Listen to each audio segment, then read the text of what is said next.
Hello mga kainyo, bali nandito nga kami ngayon at naglalakad-lakad at nag-iikot-ikot sa munting kainitan ng panahon ngayong araw ng linggo. Dahil nga po ay meron kaming mga hinahanap at habang kami may hinahanap ay napadaan kami sa munting tindahan ni Kagawad Nenet Tamayo.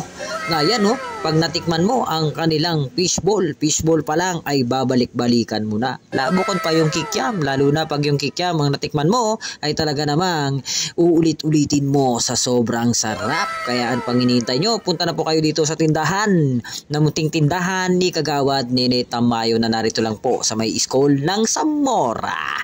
Bali nakita natin si Rodriga na kasalamin dyan, di ba? Ayan, at bali nakikita nga natin na ginagawa na nga itong Zamora at hinaharangan na. Hinaharangan na nila para maging waiting area ng mga nanay at ng mga estudyante ang hinarang. Ito yan, nakikita natin nagwe-welding si Kuya. Napakalupit mag-welding. Partida pa yan. Wala pang gamit na protector sa mata niyan. Talaga naman iba-iba talaga pag mga sanay ka na at hindi mananakit ang mata mo. At napakatibay mag-welding pag mga ganyan. Ayan halos sinasaraduhan na nila at meron pa yung padlock at hindi na talaga matutulugan yan ng mga tao na gustong matulog dyan. At habang nagbibideo nga ako ay biglang napukaw sa akin ng isang napakalaking aso. Hindi napakalaki pala, napakataba at napakalusog na aso na ito. Kanino nga ba itong aso na ito na pag-alagala? Yan makikita natin kapag kainitan na ganyan. Kakalmado ang ating lugar kapag mainit at tuwing araw ng linggo. O samahan pa natin ng mga paritos sa gilid na nagkwikwentuhan. Ayan makikita ninyo nakalmadong-kalmado at halos konti lang ang mga naglalaro sa kalsada.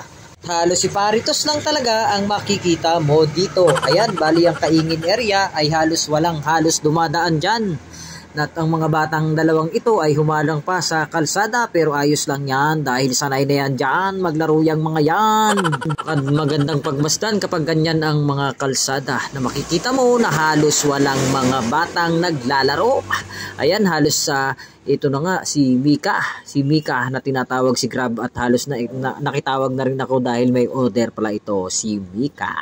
Ayan, kung makikita nyo ating mga sasakyan ay balik na dahil nung panahon, nung isang araw, nung 28 ay halos pumunta dito ang clearing operation na pinangunahan ni Gabriel Go at halos na wala ang mga sasakyan na yan at yung iba ay nato. Kaya pasensyahan na lang po tayo kasi hindi naman po natin alam kung kailan at anong oras ito dumaan at wala man lang pasabi. Kaya susunod po ay mag-ingat na lang po tayo at pakibantayan ang ating mga sasakyan. Dahil ang mga yan nga po ay hindi yan basta susulpot o magsasabi at parang magnanakaw lang yan na biglang darating na laang at walang sasabing oras para sila ay makahuli at nang sila ay maikarga at nang madala sa Marikina.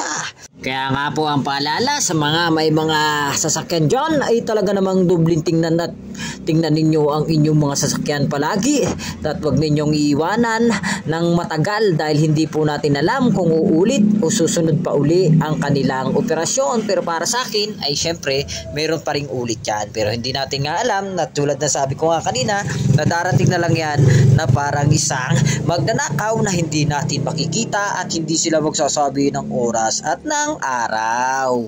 Kaya kung maaari nga lang sana ay iparada nyo ng alas 10 ng gabi at kunin nyo ng alas 6 ng umaga at mag-ikot-ikot muna kayo sa SM at para naman hindi mapending yung sasakyan nyo dito at nang hindi madatnan ng mga nagtutuwing na mga MMDA.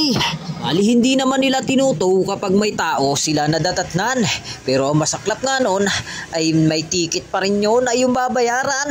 Diba? Nakuha mo na yung sasakyan mo, natikitan ka pa.